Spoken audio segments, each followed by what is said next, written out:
돌봄 네 번째 시간, 제목은 주님은 언제나 그러셨습니다. 주님은 언제나 그러셨습니다 라는 제목으로 말씀 나누겠습니다. 특별히 이 시리즈를 시작한 것은 제 주변에 일어나는 많은 일들을 보면서 지금 심각하구나. 그리고 저도 이렇게 번아웃을 한번 경험하면서 이게 이 시대가 굉장히 심각한 시대구나. 그런 것들을 제가 이렇게 깊이 묵상하는 가운데 이 시리즈를 좀 시작하게 됐고, 엘리야도 번아웃 될 수 있다고 여러분 말씀드렸잖아요. 그럴 수 있는 거다. 그리고 하나님 그렇게 돌보셨고 육을 돌보셨고 케어하셨던 그 하나님의 새로운 모습이 참 감동이 됐고, 저희 교회 안에 또 그런 일들 이렇게 잘 일어나고 있고 돌보고 회복되는 일들이 일어나고 있어서 감사합니다. 이제 이런 마음을 갖고 제가 본격적으로 이제 외부 여름 사역을 나가 보니 이게 비단 우리 안에서 있었던 어떤 일뿐만 아니라 이 시대 전체에 있는 굉장히 정말 이게 우리가 삶을 살고 있는데 이게 쉬운 시대가 아니구나, 살아가기. 그런 것들을 내가 예수 믿건 안 믿건 간에 지금 시대가 쉽지 않은 시대구나, 이런 것들을 제가 나갈 때 특별히 더 이렇게 느끼고, 그 체중이 모든 세대에게 그렇겠지만 특별히 젊은이들 안에 굉장히 어렵구나, 이런 생각들을 합니다. 제가 그저께인가요? 금요일날 제가 갔던 어떤 캠프에선 제가 주님이 특별한 마음을 주셨어요. 어떤 마음을 주셨냐면, 제가 원래 계획했던 메시지가 있었는데 그 메시지를 좀 바꾸시더라고요. 그래서 제가 가는 차에서 그 메시지를 바꾸고 특별히 하나님의 마음, 딱 도착했는데부터 하나님의 마음이 계속 있는 거예요. 그래서 어떤 마음이 있냐면, 그냥 정말 느닷없이 이곳에 삶을 포기하려고 하는 아이들이 있다. 그 마음을 주셔서 제가 사실 굉장히 당황했습니다. 그래서 제가 바뀐 말씀을 가지고 이렇게 말씀을 풀어갔는데, 그러니까 오늘 나오는 말씀이 참 그런 말씀의 맥락입니다. 풀어갔는데, 그리고 이제 기도하고 사역 들어가는데 주님께서 그 콜링을 하라고 하는 거예요. 내가 널 여기에 보낸 이유는 오늘 그 삶을 포기하려고 하는 그 젊은이들을 회복하기 위해서 내가 널 보냈다. 사실 굉장히 심각한 도전이잖아요. 자살을 생각해 왔던 그런 젊은이들을 도전하는 것이. 근데 그게 사역자가 그런 말들을 하는 게 이게 쉽지 않지 않습니까? 그래서 저도 참 이렇게 고민을 했는데 성령께 순종해야 되니까. 그리고 제가 딱 콜링을 했어요. 혹시 여기 있는 젊은이들 중에 자살을 생각해 본 청년들이 있냐, 그런 친구들이 있냐 라고 제가 딱 콜링을 했더니 깜짝 놀랐어요. 어림잡아 20명 넘는 사람들이 일어나서 자살을 생각했다고 하더라고요. 어림잡아 20명이 넘어요. 1명, 2명 있어도 깜짝 놀랄 일일 텐데 20명이 넘는 젊은이들이 자기가 자살을 생각해봤다. 앞에 그 캠프를 준비하며 인도하고 있던 준비했던 예배 인도하시는 목사님도 너무 놀래가지고 막 우시더라고. 그래서 하나님 특별히 은혜를 주셔서 그 애들이 가운데 회복이 일어나는 이 역사가 있었습니다. 할렐루야. 우리 하나님 일하시더라고요. 그리고 그 아이들이 용기 있게 일어나더라고요. 전 그것들을 생각하면서 이런 생각을 해봅니다. 오늘 우리가 믿고 있는 신앙이 뭐냐 도대체? 우리가 믿고 있는 예수가 뭐냐? 그런 고민들을 해봅니다. 우리는 이 예배에 나와서 또 하나님을 믿으며 어떤 메시지를 갖고 우리가 살아가고 있느냐? 예수님이 우리에게 하려고 했던 메시지는 뭐냐? 그 본질은 뭐냐? 예수님 우리에게 진짜 오셔서 우리에게 전하고 싶었던 내용은 뭐냐? 그것에 대한 심각한 질문들을 제가 더 던지게 됐고, 오늘 한국교회가 또 교회가 성도들이 이렇게 힘든 이유가 뭐냐면, 세상의 이 영향력들은 굉장히 강해지는데 그것을 강해지는 만큼 이쪽도 더 깊은 단계로 들어가서 그것들을 포용하고 또 그것들 안에서 살 수 있게 해줘야 되는데, 세상에서 그러니까 내가 살아갈 어떤 고난과 어떤 문제가 있을 때 그것을 감당하기 어려운 메시지들이에요.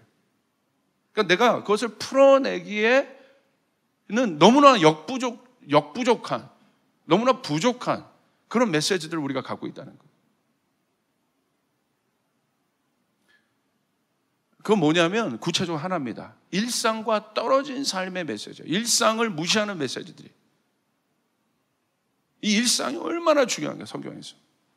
제가 여러분에게 말씀드리자면, 우리가 두 번째 시즌, 이제 10주년을 한 이 시즌에 우리가 놓아야 될 플랫폼은 뭐냐면, 일상 속에서 하나님 나라를 일으키는, 나의 삶 속에서 하나님 나라를 일으키는, 그것에 우리가 관심을 가져야 한다.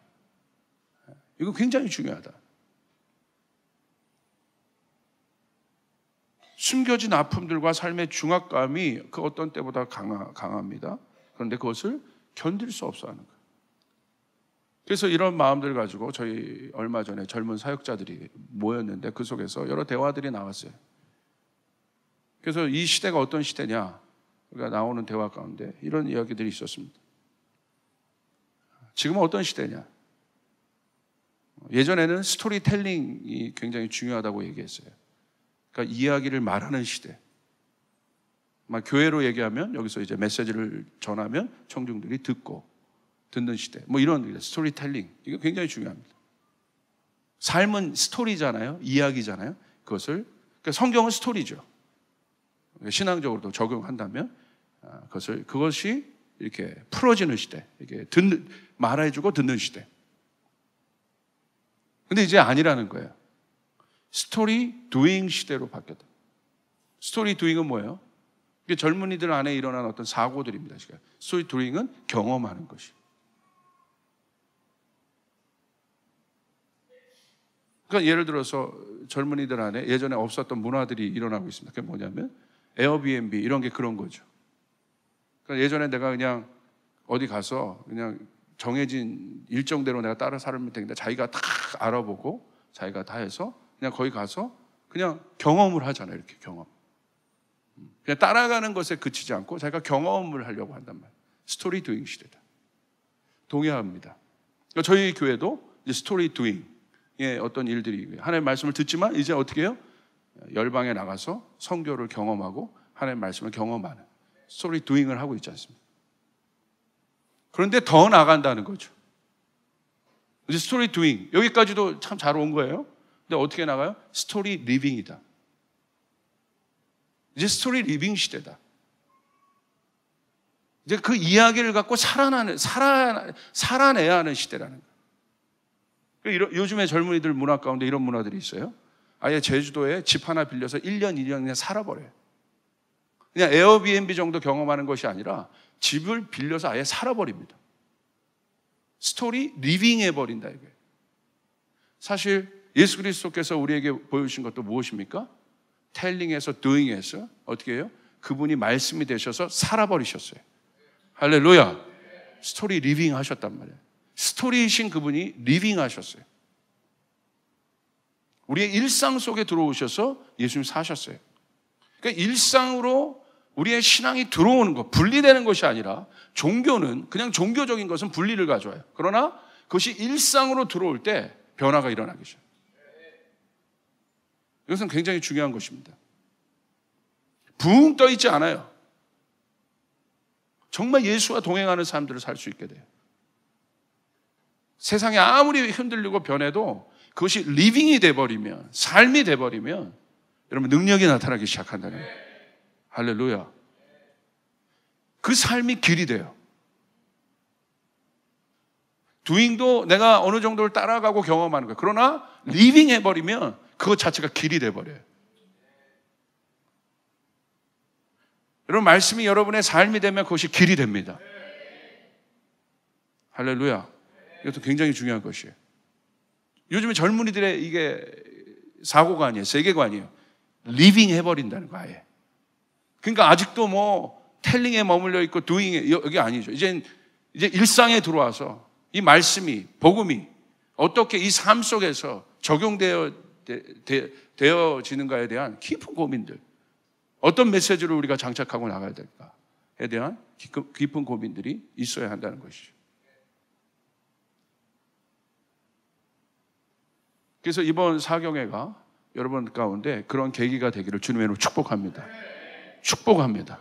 하나님의 말씀이 우리 안에, 우리의 삶 안으로, 우리 일상 안으로 들어오는 그런 시간들이 되길 바랍니다. 그런데 보세요. 일상으로 여러분 그것들이 신앙이 일상으로 들어오면 뭐가 되냐면요, 메이저가 돼요. 그게 메이저 운동이 돼버려요. 보세요. 세계의 메이저 종교들을 보세요. 뭐 이슬람이라든지 불교라든지 뭐 힌두라든지 보세요. 어디로 들어왔어요? 삶 안으로 들어와 있어요.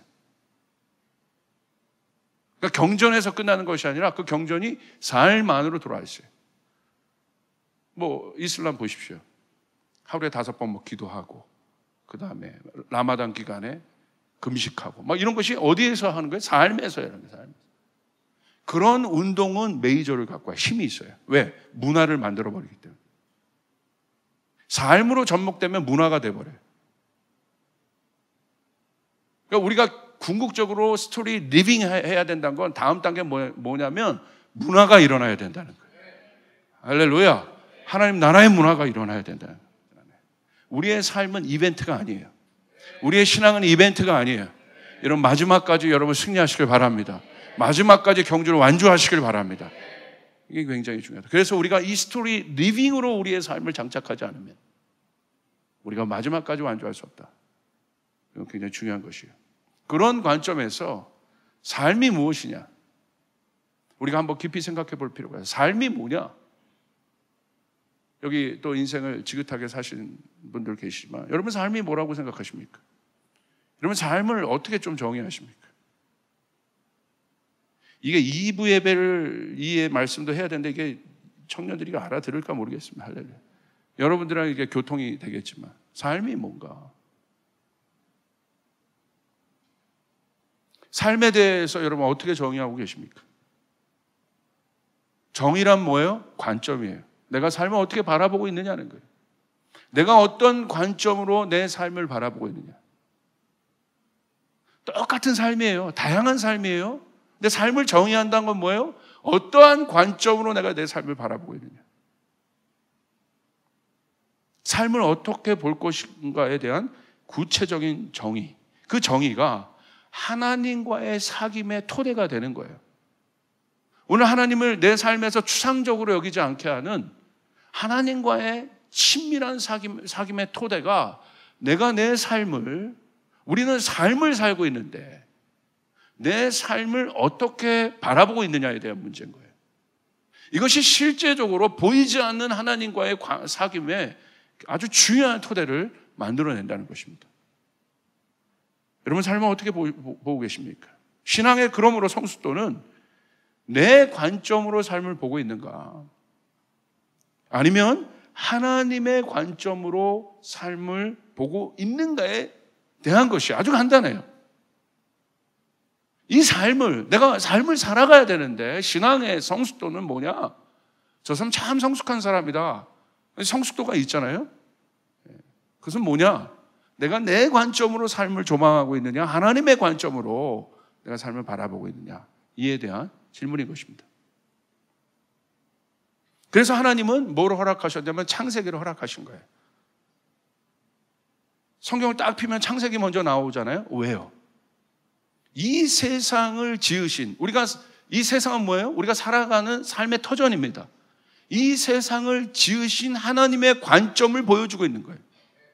하나님이 어떤 마음으로 이 세상을, 우리가 살고 있는 이 세상을 지으셨는가에 대한 관점, 진화론적 관점이 아니에요. 성경은 그거부터 출발하는 거예요. 그래서 창세기가 중요한 거예요. 어떠한 관점으로 하나님은 이 세상을 바라보고 계시는가? 이것이 우리 신앙의 토대라는 거예요. 출발이라는 것이.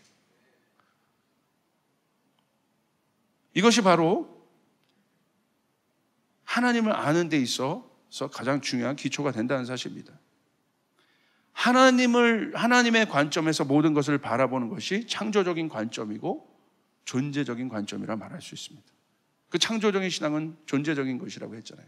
하나님이 이 세상에 보여지는 것을 만들지만 그 보여지는 것 이면에 하나님이 계신다는 건 뭐예요? 하나님 뭘 보고 계시나요? 보여지는 것이 중요한 것이 아니라 보여지는 것이 지탱되는 그 이면의 것들이 중요하다는 것이에요. 그것을 우리 뭐라고 얘기하냐면 존재적인 관점이라고 얘기하는 거예요.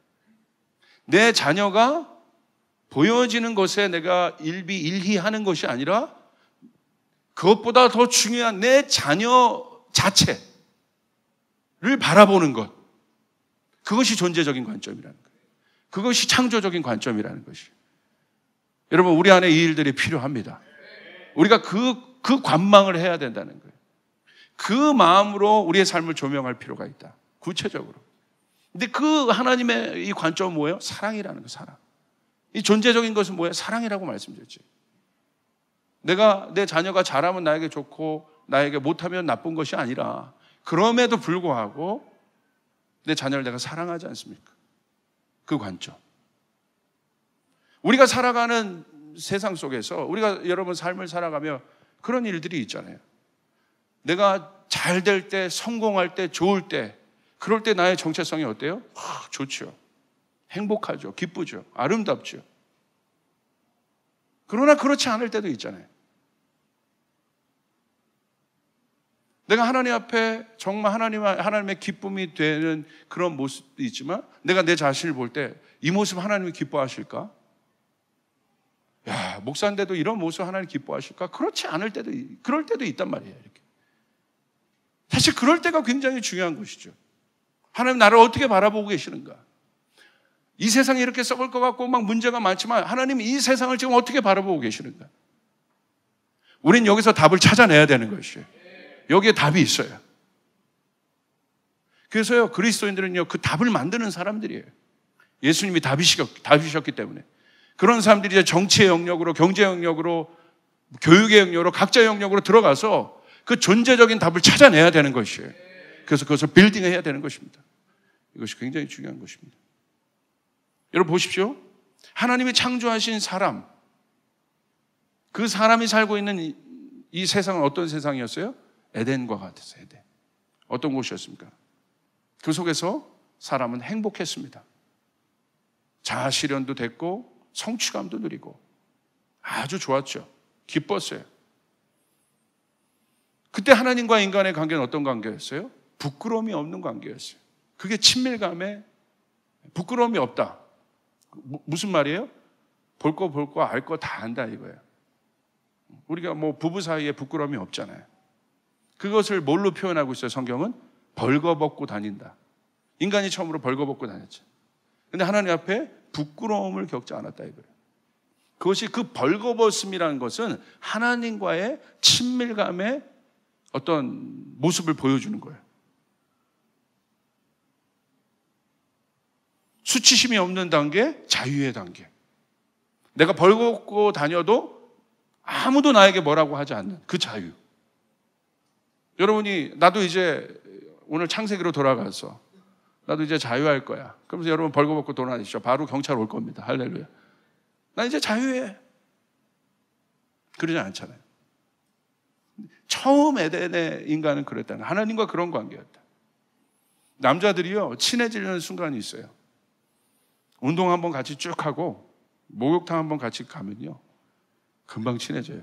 그냥 남자도 이렇게 훌렁훌렁 잘 벗어요. 들어가가지고 그냥 탕 속에 들어가서 한번 하면 금방 친해지고 나와서 바나나 우유 한번 먹고 그러면 또 금방 친해져요. 이렇게 목욕탕 가면 친해지더라고. 자매님들은 모르겠습니다. 남자들은 좀 그렇더라.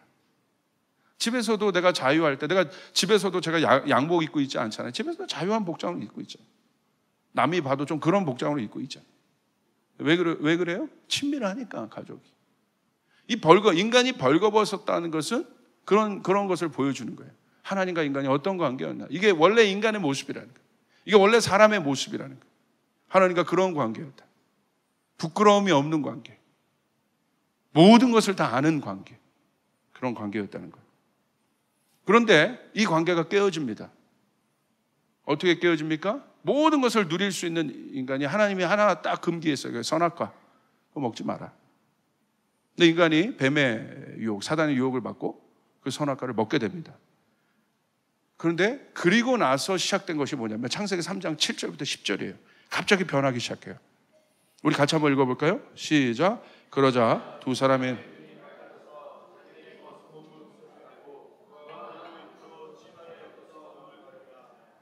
그 남자와 그 아내는 날이 저물고 바람이 서늘할 때 주 하나님이 동산을 거니시는 소리를 들었다. 남자와 그 아내는 주 하나님이 낯을 피하여 동산 나무 사이에 숨었다. 주 하나님이 그 남자를 부르시며 물으셨다. 내가 어디 있느냐? 그가 대답하였다. 하나님께서 동산을 거니시는 소리를 제가 들었습니다. 저는 벗은 몸인 것이 두려워서 숨었습니다. 인간의 비극이 이제 시작됩니다. 그것은 하나님이 금하신 선악과를 먹는 일이었습니다. 언약이 깨어졌습니다. 이 말은 무슨 말이냐면 하나님의 형상으로 창조된 인간 안에 있었던 질서가 완전히 무너져 버렸다는 거예요. 언약이 깨어졌다는 것은 내 안에, 우리 안에도 내면의 질서가 있잖아요. 그러니까 망나니 같은 사람들 보세요. 겉으로 막 망나니처럼 사는 사람들 보세요. 주변에 딱 정확하게 여러분 진단해 보십시오. 정신적으로, 마음적으로, 감정적으로 내면의 질서가 다 깨진 사람들이. 그러니까 바깥으로 그렇게 사는 거예요. 보여지는 것은 보여지지 않는 것이 나타나는 것이거든요. 그러니까 보여지는 것에 문제가 있다는 것은 여러분 보여지지 않는 것에 반드시 문제가 있다는 거예요. 이게 진리예요. 이게 사실이에요. 보여지지 않는 인간의 내면 자체가 다 깨져버렸다는 거예요. 언약이 깨졌다는 거예요. 그 질서 바깥으로 나가버렸기 때문에. 생각도 마음도 감정도 다 깨져버린 거예요. 그러니까 어떤 일들이 나타납니까? 순행이 아니라 역행하는 일들이 나타납니다. 역류하는 일들이 나타납니다. 물이 아래에서 여러분 거꾸로 올라갈 수가 없는 거거든요. 근데 거꾸로 내 인생 가운데 이제 그런 일이 없었는데 저항이 나타나기 시작하는 거예요. 한 번도 잔잔하게 내 인생이 이렇게 흘러가고 있었는데 갑자기 저항이 나타나기 시작해. 저항이 나타날 때 여러분의 인생도 어떤 마음이 드세요? 긴장이 생기죠. 저항이 나타나는 거야, 갑자기. 관계에도 저항이 나타나고, 사업에도 저항이 나타나고, 나의 삶 가운데 저항이 나타나기 시작하는 거예요. 자녀의 관계에도 저항이 나타나고, 뭔가 순행하고, 내 자녀도 마찬가지예요. 내 자녀가 내 말 잘 듣는 그런 아주 착한 자녀인데 어느 순간 갑자기 내 부모님의 말에 저항하기 시작하는 거예요. 순응이 아니라 역행하는 일들이 일어나기 시작해요. 그래서 인간의 삶이 피곤해지는 거예요. 그 저항은 에너지를 만들거든요. 엄청난 에너지를 가져가는 것이죠. 여러분의 직장에서도 저항적인 관계에 있는 사람들 보세요. 그 사람 생각만 해도 머리 아프죠. 힘을 빼가고 있기 때문에 힘든 거예요. 순응이 아니라 저항하고 역행하는 일, 문제가 생겨났다는 것이에요. 그런데 그래서 어떤 일이 일어나요? 그 문제가 모든 것을 파괴하기 시작했습니다. 잃게 했습니다. 가장 큰 문제는 하나님과의 관계를 파괴하기 시작했다는 거예요. 하나님과 인간은 그런 관계가 아니었어요. 저항적 관계가 아니었어요. 서로가 아무리 서로의 벌거벗음, 인간의 벌거벗음이 있어도 용납되어지는 그런 관계. 인간도 그 앞에서 당당한 관계였어요. 자유로운 관계였어요. 숨김이 없는 관계였어요. 근데 한순간에 모든 것을 잃어버립니다. 성경은 그 상태를 뭘로 표현하고 있냐면 그 죄를 통해서 그 상태, 모든 것을 잃어버린 그 상태를 성경은 수치심의 단계라고 표현하고요. 7절 보십시오. 변한 건 없어요. 여러분 보세요. 현상적으로 변한 건 없어요. 에덴이 갑자기 지진이 났습니까? 현상적으로 변한 것이 없어요. 오늘 여러분의 삶 가운데 일어나는 고난과 어려움도 잘 보셔야 돼요. 현상이 그 어려움을 만든다고 생각하는데 사실은 그러지 않아요.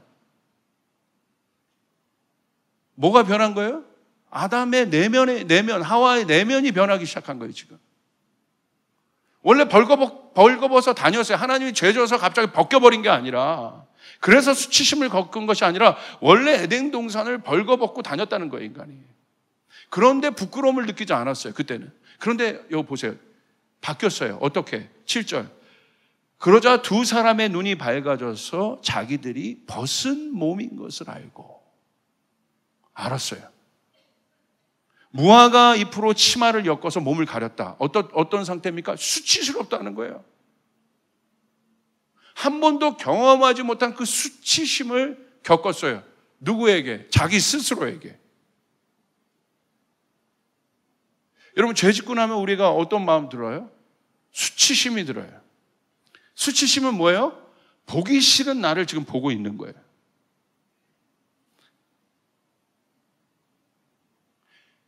영광스러운 나, 사람에게 인정받는 나가 아니라 수치스러운 뭐예요? 보기 싫은 나가 나타난 거예요. 그러니까 이 수치심의 뿌리는 어디예요? 남이 아니라 자기 스스로예요. 자기 스스로 자기가 벗은 것인 것을 알았대. 여러분, 이게 굉장히 중요한 진리예요. 오늘 젊은이들이 아까 제가 사역 갔을 때 그와 같은 일을 하는 거, 제가 요즘에 그 뉴스에도 여러분 보셨어요? 젊은이들, 청년들, 청소년들 안에 자해러가 유행인 거. 뭐 상황이 너무 어렵고 스트레스 받고 비교당하고 경쟁당하니까 애들이 팔 긋는 게 지금 유행이라는 거예요. 이게 자해러래요. 자해러. 그리고 서로 거서 죽으려고 하는 마음은 없어. 인증샷 올리는 거예요, 서로. 그런 카페나 그런 사이트나 그런 것들이 있습니다. 거기는 다 그런 거 올리는 거예요.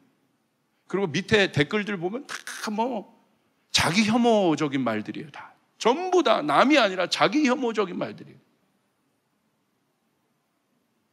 왜 그럴까요? 결국은 인간이 0에서 6이 됐잖아요. 6의 결과는 뭐예요? 죄의 삭은 무엇입니까? 사망이에요. 결국 마지막은 사망과 패망, 이게 영적인 겁니다.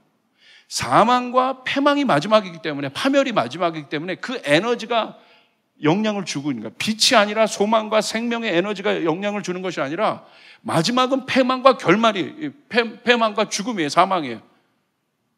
6이 됐다는 건 바로 그 존재가 됐다는 거예요. 그러니까 그 에너지를 자꾸 쬐고 있는 거예요. 뭐예요? 파괴의 에너지. 뭘 파괴하는 거? 자기 자신을 파괴하는 거. 여러분, 제가 그것을 알고 굉장히 충격을 받았어요. 여러분, 우리가 말씀대로 한번 보기를 바랍니다. 그 수치심이 어디로부터 온 것입니까? 잘 생각해 보세요. 하나님으로부터 온 것입니까? 아니에요. 환경으로부터 온 것입니까? 아니에요. 오늘 아담이 자기가 벌거벗은 것을 느꼈다는 이 수치심 뭐예요? 자기 스스로 느끼고 있는 거예요. 그렇게 지금. 자기가 느끼고 있는 거예요. 자기를 보고 있는 거예요. 어떤 자기를 보고 있어요? 영광스러운 자기. 아까 죄 짓기 전에 하나님과 친밀했던 자기, 좋았던 자기의 모습이 아니라 어떤 모습에 지금 집중하고 있어요? 망할 자기, 쓰레기 같은 나, 경쟁에서 낙오되고 탈락된 쓸모없는 것 같은 나를 보고 있는 거예요, 지금. 그래서 어떻게 했습니까? 8절을 보십시오. 하나님이 동산을 거니시는 소리를 들었어요, 마침 그때. 근데 어떻게 해요? 한 번도 그런 적이 없는데 남자와 그의 아내는 주 하나님의 낯을 피하여 동산 나무 사이에 숨었다는 거예요. 숨었어요.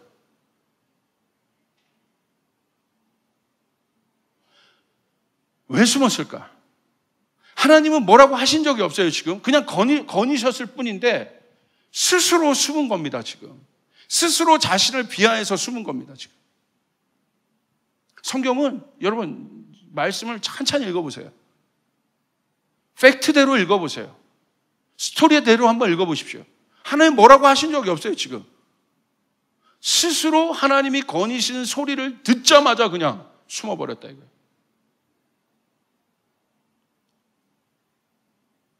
그리고 10절에 이렇게 대답합니다. 하나님께서 동산을 거니시는 소리를 제가 들었습니다. 저는 벗은 몸인 것이 두려워서 숨었습니다.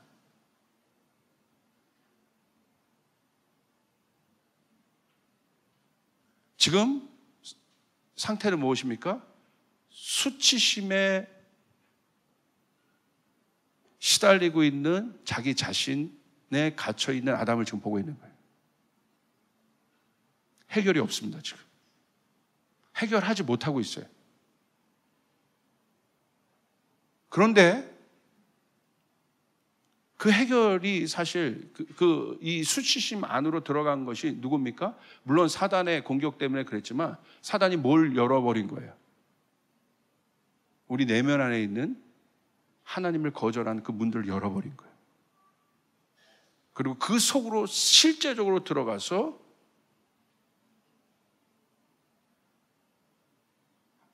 하나님의 낯을 피하고 있는 아담의 모습을 볼 수 있습니다. 자, 이 세상이 어떤 세상이라고 여러분 보십니까? 수치심이 있으나 수치심을 해결하지 못합니다. 문제는 무엇입니까? 수치스러운 벌거벗은 몸도 잘 보세요. 아담의 몸이라는 거예요.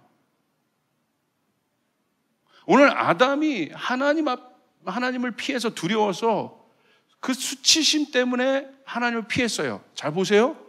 그 몸이 누구 몸이에요? 그 몸도 아담의 몸이라는 거예요.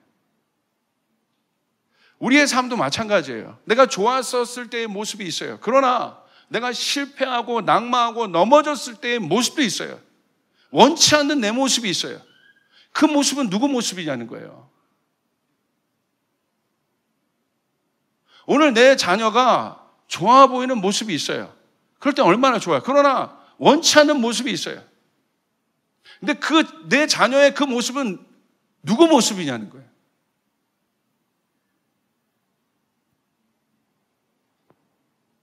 우리 안에 어떤 마음이 있습니까? 두려움의 정체는 무엇입니까? 성경에서 말하는 두려움이란 무엇입니까? 원치 않는 그 모습, 처음으로 두려움이 나와요, 성경에. 원치 않는 자기 모습을 피하고 싶은 그것이 두려움이에요. 그게 자기인데, 실패했어도, 넘어졌어도, 무너졌어도, 수치심 가운데 있어도, 그게 자기인데,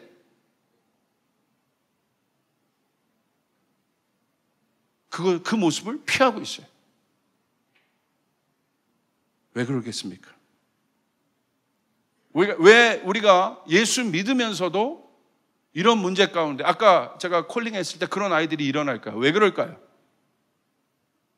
복음이 잘못 알려졌기 때문에, 복음을 모르기 때문에 그런 것이에요. 예수님 왜 이 땅에 오셨는지 모르기 때문에 그런 것이에요. 이 세상의 시스템은 어떤 시스템이에요? 세상의 시스템에 스포일되어 있기 때문에, 세상의 사고관에 스포일되어, 그 관점으로 내 인생을 바라보기 때문에. 지금 세상은 어떤 세상이에요?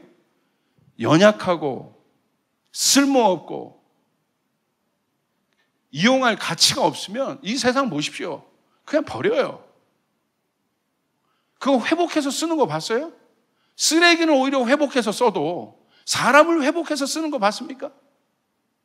뭐 그런 부분들이 있죠.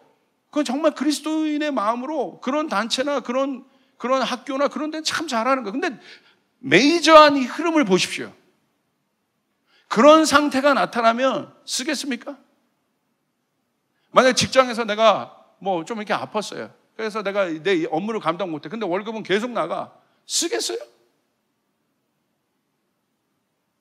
어느 정도 딱 되면 그 돈의 가치에 의해서 여러분 가치 평가가 딱 안 되면 그냥 평가해버려서 컨설팅 받아서 평가해서 그냥 합리적인 이유로 우리 회사의 이윤 추구에 안 된다는 그 이유로 그냥 버리잖아요. 아프지만 이게 현실이에요. 이해도 돼요. 왜냐하면 이 구조 자체가, 이 세상의 구조 자체가 경쟁 구조로 되어 있기 때문에, 양육강식의 구조, 정글의 구조로 되어 있기 때문에 그렇지 않으면 살아남기 또 어려운 거예요. 그러니까 이 구조 자체가 또 이해가 돼요. 그러나 이것이 지금 악순환되고 있는 거예요. 그럼 그 속에서 우리는 어떻게 해야 되는 거예요? 우리는 그 세상으로 예수님이 오셨는데 그 세상 속에서 예수님이 진짜 전하고자 하는 메시지는 뭐냐는 거예요. 예수님의 삶을 통해서 예수님이 스토리 리빙하신 그 삶은 뭐였냐는 거예요. 예수님 만나신 수많은 그 당시에 소외되고 버려지고 쓸모없는 인간들 예수님 많이 만나셨어요. 예수님 만나셔서 그들에게 보여주신 것은 뭐냐는 거예요. 삶을 통하여, 예수님의 삶을 통하여 그런 사람들 위주로 다 만나셨어요. 간음한 여인, 혈루병 여인, 문둥병 여인, 소외받고 천대받고 그 당시에 쓸모없어 보이는 그런 사람들, 예수님이 하나님 나라의 구조를 가지고 가서 그들을 만나셨어요. 예수님은 어떻게 하셨냐는 거예요. 예수님은 생명을 주셨어요. 소망을 주셨어요. 정죄하지 않으셨어요. 세우셨어요. 돌보셨어요. 먹이셨어요. 할렐루야. 세상은 버렸는데 종교화된 유대교도 그들과 상종하지 않았어요.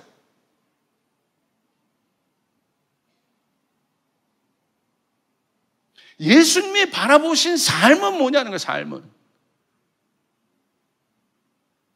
우리가 살고 있는데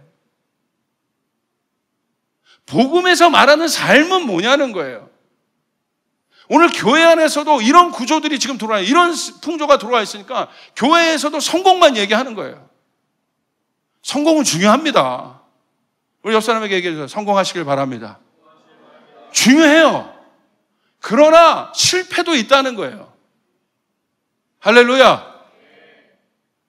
실패를 다루진 않아요.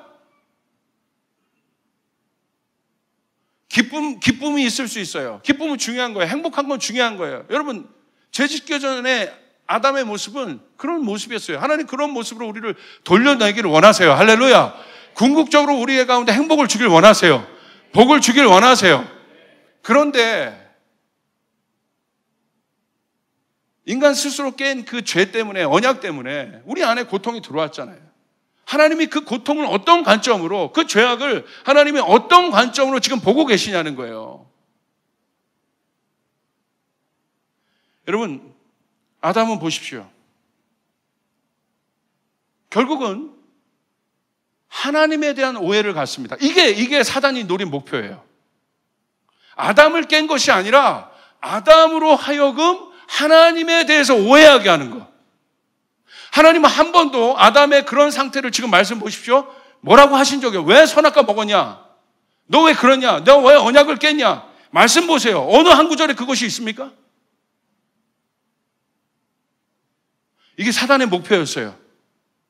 인간 안에 죄를 침투시켜서 결국 원하고자 하는 건 뭐냐면, 인간의 형상을 파괴했다는 건 뭐냐면 결국 하나님에 대한 오해를 만들어내는 것입니다.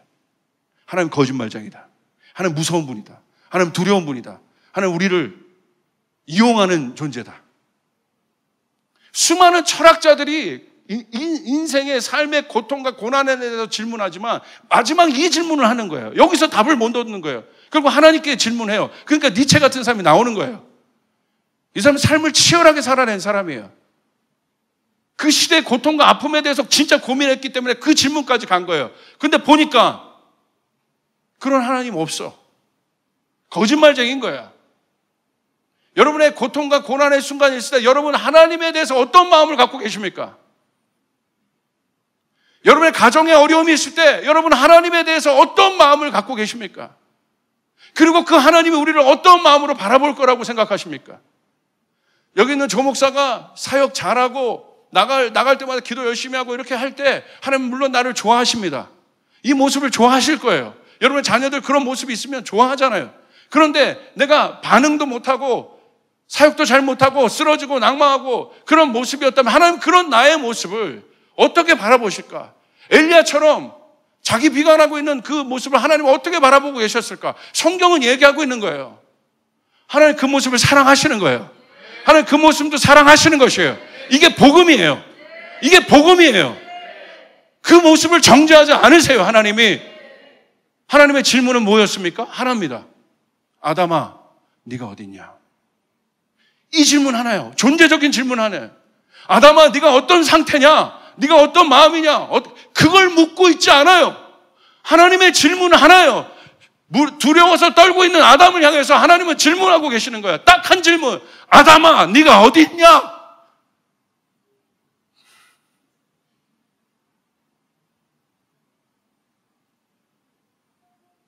아담아, 네가 어디 있냐? 아담아, 네가 어디 있어야 하느냐? 네가 이런 마음이었을 거예요.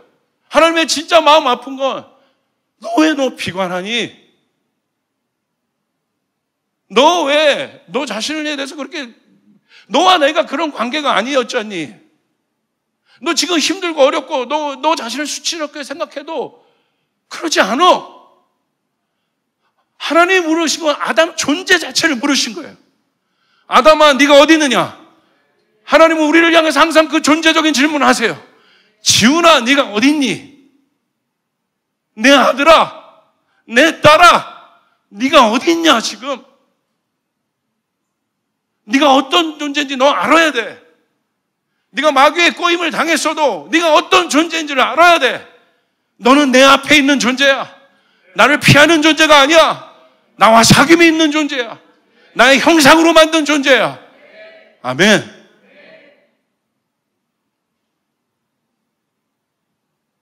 하나님이 이렇게 물으셨다는 거예요. 그 수치심 당하고 있는 아담을 향해 하나님의 그 순간에도 그렇게 물으셨다는 거예요.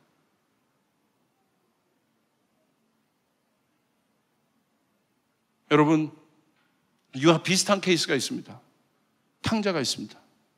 탕자도 동일하게 하나님 아버지의 마음을 어기고 나가서 모든 것을 탕진하고 파멸의 상태에 이르게 됩니다. 자기 자신을 비하합니다. 똑같아요. 못나 보이죠? 잘 살아보겠다고 나갔는데 엉망이 된 자기 인생. 누구를 원망하겠습니까? 엉망이 된 자기 인생. 돼지 주엄나무 열매나 먹는 버러지 같은 인생이 됐어요. 꿈도 없어졌고 아무것도 없어요. 다 없어졌어요. 그런데 여러분, 탕자의 위대함은 어디 있는 줄 아세요?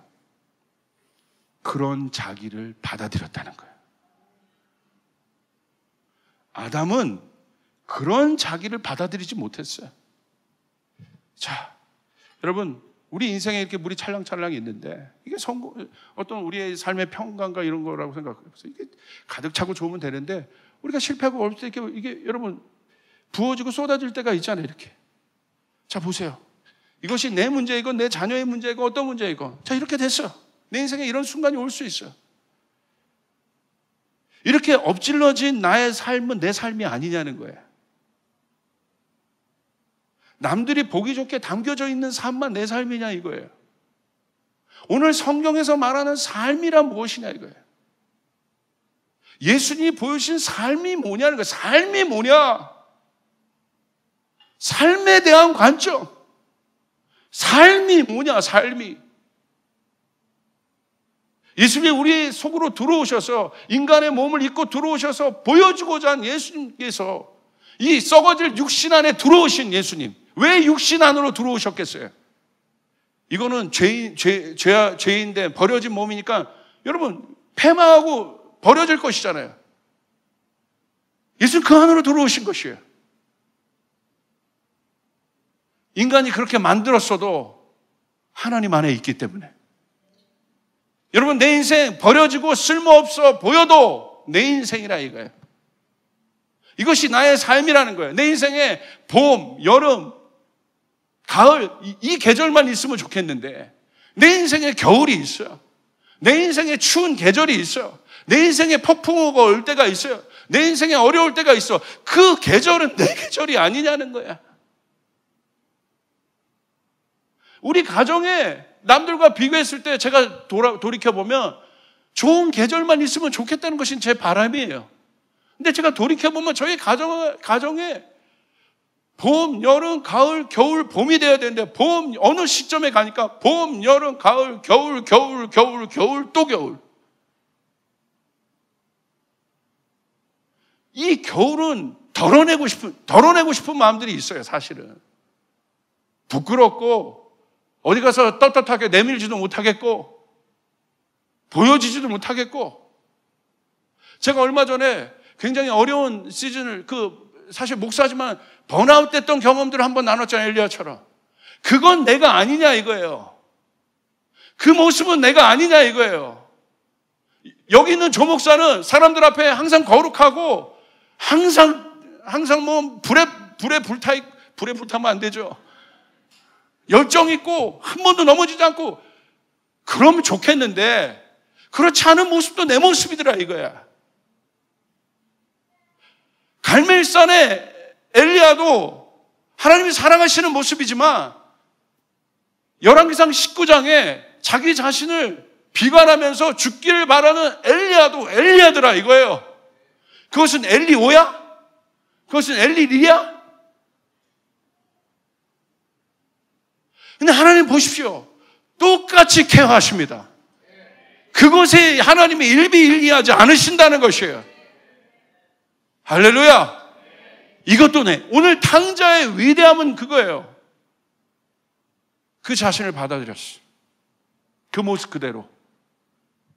그리고 순간적으로 아담이 하지 못했던 엄청난 일은 여러분 탕자가 했다는 거 아세요?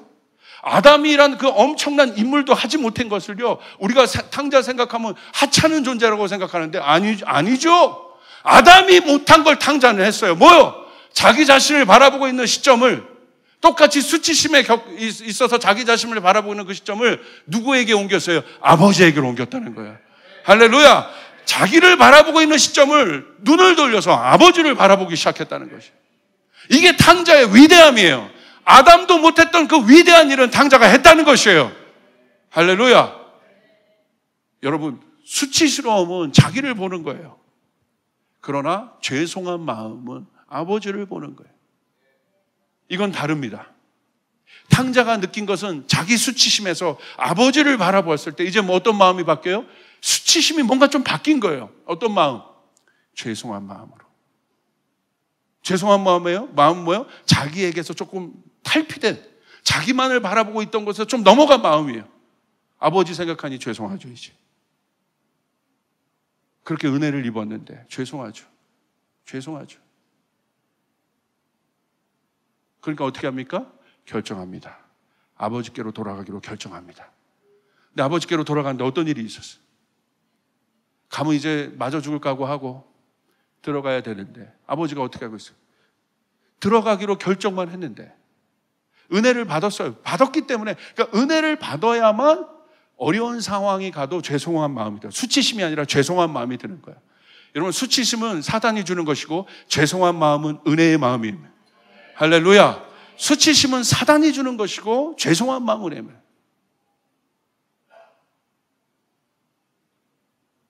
사실 오늘 청소년들의 대부분의 문제들이 수치심에 있는 건 사실 부모와의 관계가 거의 대부분이에요. 굉장히 중요합니다. 지금 그 얘기를 하지 않겠습니다. 탕자의 결론은 어떻게 했습니까? 가기로 결정했는데 아버지가 어떻게 하고 있어요? 기다리고 있었던 거, 아버지. 탕자를 기다리고 있었어요. 그리고 탕자가 가기도 전에 달려가서 탕자를 끌어안고 입을 맞추고 탕자를 회복하고, 탕자가 내가 어디 있느냐라는 이 질문, 이 아버지의 질문은 동일합니다. 그 자리로 탕자가 다시 돌아온 것입니다. 그곳에서 탕자는 회복을 얻습니다. 살아납니다. 예수님께서 보여주시고자 하는 이 메시지의 핵심은 무엇입니까? 패망하고 죽을 것 같고 수치스러움에 있는 탕자가 아니라 아버지의 사랑을 보여주는 것이에요. 아버지가 어떤 분이신가? 어떤 분이신가? 그리고 탕자의 위대함은 무엇입니까? 아담은 하나님을 오해했지만 탕자는 아버지를 오해하지 않았다는 것이에요. 그 아버지께 갔다는 거예요. 그리고 그 아버지께 가서 회복을 경험했다는 것이에요. 삶이란 무엇입니까? 오늘 탕자의 비유를 통해서 그 아버지가 탕자를 대하는 것을 통해서 보여주신, 성경에서 보여주는 삶은 무엇입니까? 아름다운 것뿐만이 아니라 부족한 것도 삶이에요. 할렐루야. 내 인생에 있는 부족한 것도 삶이라는 거예요. 내 인생에서 지워버리고 싶은 이 순간도 삶이라는 거예요. 그 사랑을 할 때 그 지워버리고 싶었던 순간이 해석이 되기 시작합니다. 바뀌어지기 시작합니다. 그 폐허와 같은 그곳이 허물어지고 동산이 되기 시작합니다. 그 기억들이 동산의 기억으로 바뀌기 시작합니다. 아름다움으로 바뀌기 시작합니다. 하나님이 그곳에서도 나와 함께 하셨다는 것에 대한 감동이 일어나기 시작합니다. 그분이 나를 결국 푸른 초장 쉴만한 물가로 인도하시는 분이라는 것에 대한 찬양이 나오기 시작합니다. 할렐루야! 삶이 변하게 되기 전에, 삶을 살아갈 힘이 생기기 시작하는 것이에요. 이게 삶이에요. 여러분, 베드로 보십시오. 실패합니다.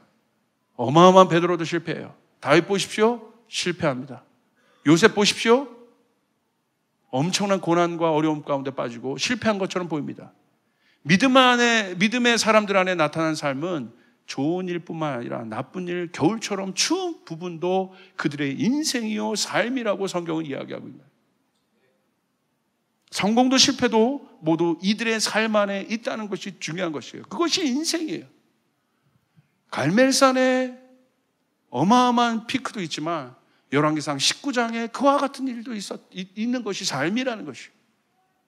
오늘 에덴 동산에서 그와 같이 살았으면, 아담이 계속 살았으면 괜찮은데 스스로 그것들 파괴해서 고난받는 곳으로 들어갈 수밖에 없었어요. 고통이 아담의 인생 가운데 있을 수밖에 없어요. 그것도 성경은 뭐라고 얘기해요? 삶이라고 해요. 그리고 예수님이 그 삶 안으로 오셔서 그 삶을 해결하셨고 완성하셨고 온전케 하셨습니다. 그 하나님, 우리 하나님이십니다. 결론을 맺습니다. 예수님은 언제나 그러셨다. 요한복음 21장 12절 13절. 똑같이 베드로가 낭망하고 지쳐있고 모든 것을 포기하고 아담의 모습과 똑같은 모습, 그런 베드로에게 찾아가셨어. 제자들에게 찾아가셨어. 예수님 어떻게 하셨어요? 예수께서 이르시되 와서 조반을 먹으라 하시니 제자들이 주님이신 줄 알고 아는 고로 당신이 누구냐 감히 묻는 자가 없더라. 예수께서 가셔서 떡을 가져다가 그들에게 주시고 생선도 그와 같이 하시니라.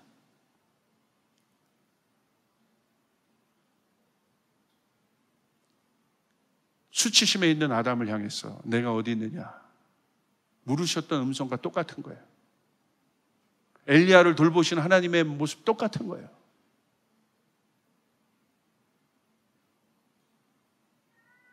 그분은 언제나 그러셔요. 예수님 우리에게 언제나 그러십니다.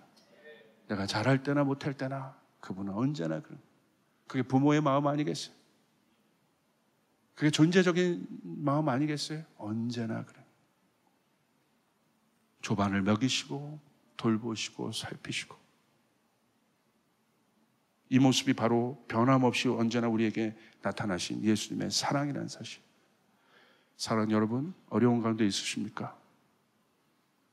해결 방법은 하나입니다.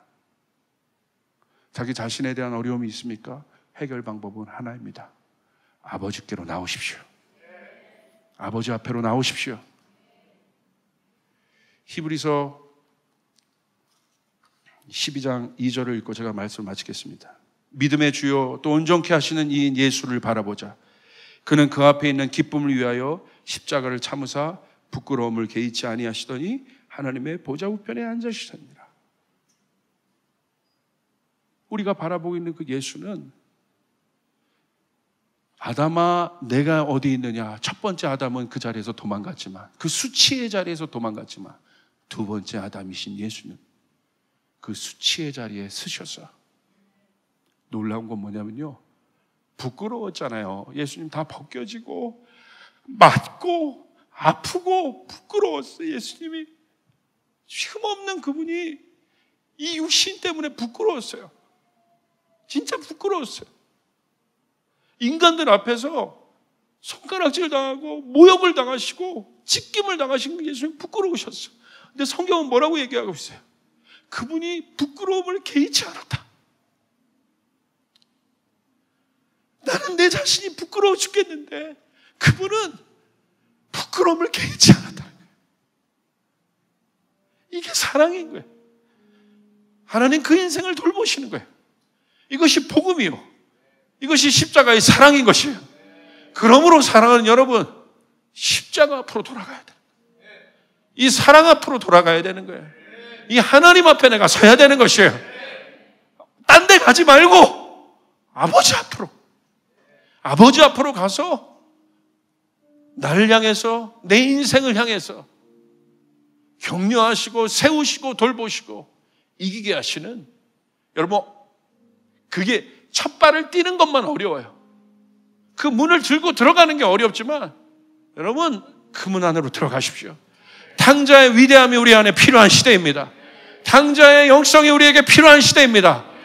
자기 자신에서 아버지를 바라보고 이 모든 것을 십자가 위에서 괜찮다고 부끄러움을 개의치 않으시고 그저 십자가를 바라보고 사신 그 예수 그리스도, 이게 복음이요, 이게 능력이에요. 그 십자가의 사랑이 전해질 때 죽음에 있었던 영혼들이 나타나기 시작합니다. 일어나기 시작합니다. 회복이 일어나기 시작합니다. 여러분 자신을 주님 앞에 비추시길 바랍니다. 그 사랑의 빛 앞에 비추시고 여러분의 가정을 주님 앞에 비추시길 바랍니다. 여러분의 사업을 주님 앞에 비추시길 바랍니다. 여러분의 모든 여정을 주님 앞에 비추시길 바랍니다.